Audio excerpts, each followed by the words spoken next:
Саламатсыздар ма, құрметті каналды көрушілер. Сіздердің назарларыңызға бүгін мен шығармашылық тапсырмалар туралы және шығармашылық тапсырмалардың үлгілері туралы ақпаратты ұсынғым келеді. Шығармашылық тапсырмалар негізінен шығармашылық қабілетті дамытуға бағытталады. Жалпы шығармашылық қабілет ол адамның ой әрекетінің негізінде әлем туралы жаңа білімнің түзілуі, не шындық болмысқа қатысты жаңа сезімнің қалыптасуы, көрінуі деп анықталады. Шығармашылық тұлғаларға дивергенттік ойлау тән деп есептеледі. Ойлаудың осы дивергенттік әдісі шығармашылық ойлаудың негізінде жатыр деп есептеледі. Ғылыми әдістемелік зерттеулерде шығармашылық ойлаудың негізінде жатқан ойлаудың дивергенттік әдісінің негізгі ерекшеліктері былайша санамаланады.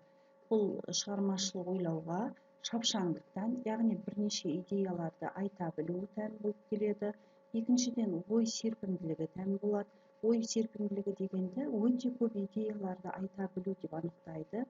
Және ол тұлғаның өзіндік ой бедерінің болуы, стандартты емес түрде ойлауы, ешкімге келмеген идеяларды айта білуі. Және тиянақтылық тән деп есептеледі. Яғни шығармашылық ойлауға ие адамдар өз өніміне қандай да бір аяқталған сипат бере біледі дейді. Шығармашылық ойлаудың негізінде ойлаудың дивергенттік әдісі жатса, шығармашылық қабілеттің құрамын мынадай сипатпен анықтап көрсетеді. Олар өзгелер байқамағанды байқай алады, бірнеше түсінікті бір түсінікпен алмастыра отырып, ойлау операцияларын жүргізуге қабілетті болады, қалыптасқан дағдыларын жаңа мәселені шешуде пайдалана біледі, шындықты бөлшектемей тұтас қабылдай біледі, алыс ұғымдардан ұқсастық табу қабілетіне ие болады, және олардың жады қажетті ақпаратты керек кезде жедел бере білетін болады.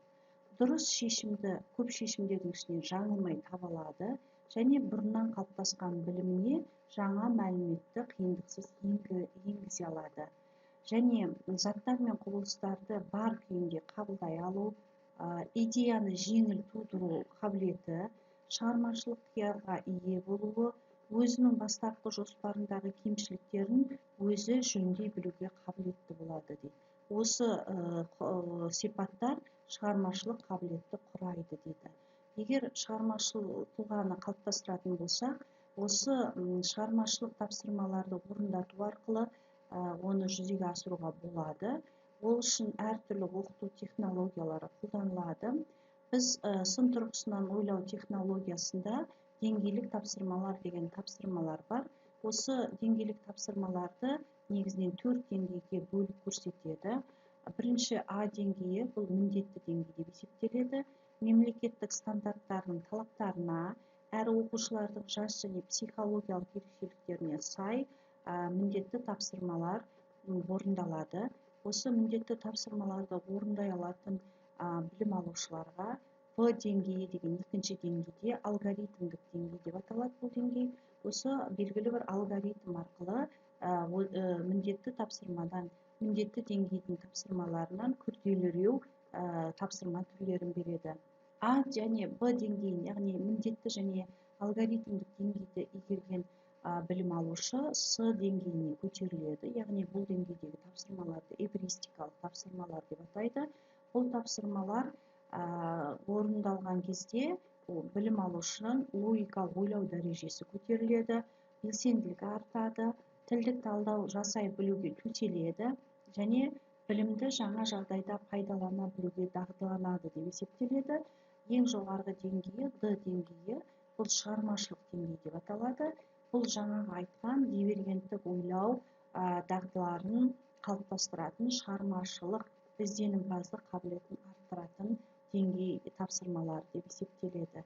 Біз сіздерменен қазір осындай шығармашылық тапсырмалардың бірнеше түріне тоқталғымыз келіп отыр. Бірінші, проб картасы бойынша ертегі құрастыру тапсырмасы. Проб картасының құрылымында 3 түрлі элемент болады.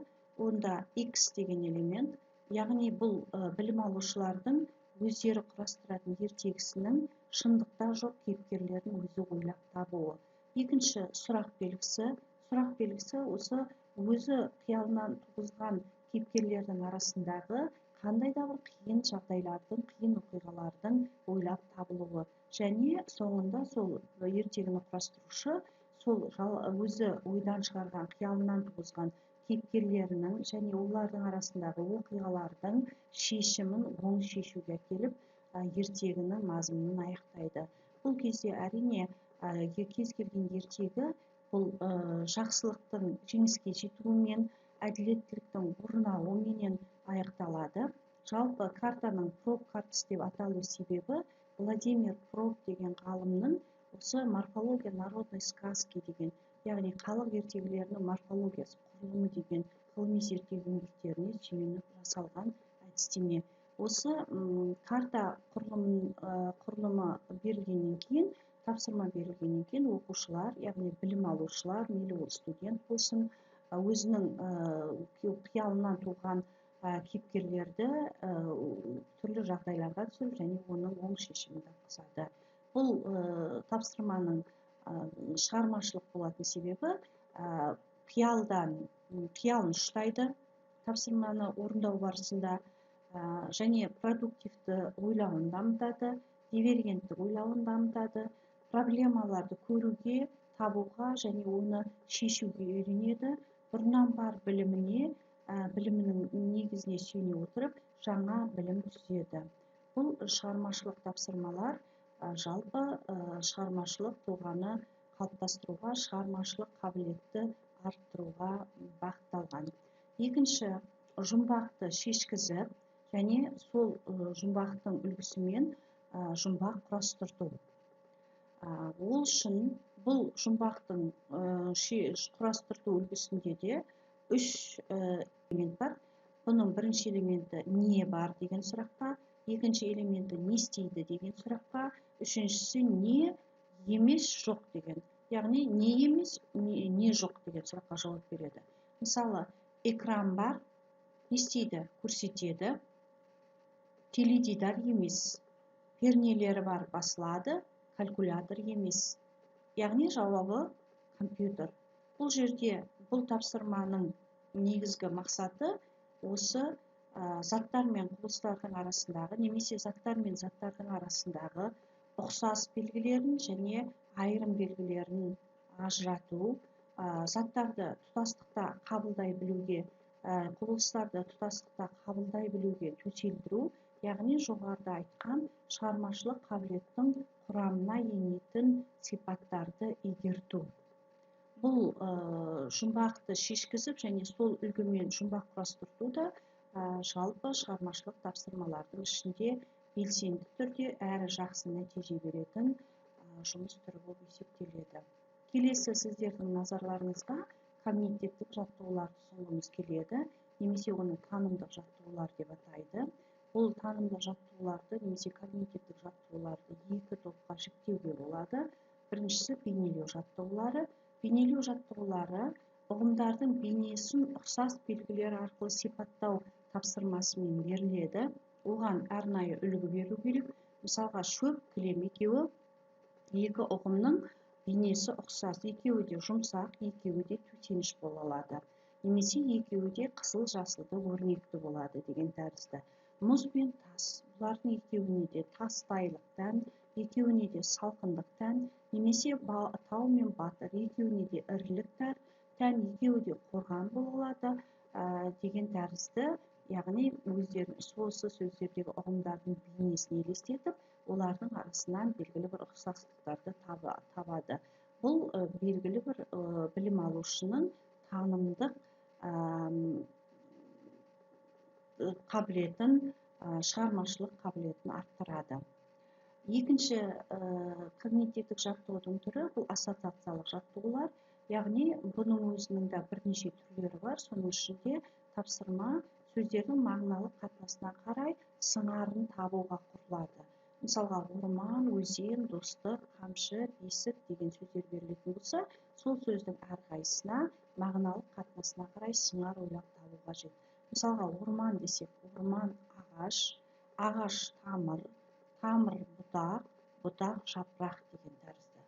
Бұл бөлек заттардың атауларының арасындағы тұтастықты, арасындағы бір-бірімен байланысты тауып олардан жұп құрау, бұл шығармашылық қабілетті белгілі бір заттар мен құбылыстарды тұтастықта қабылдай білуге төселдіреді.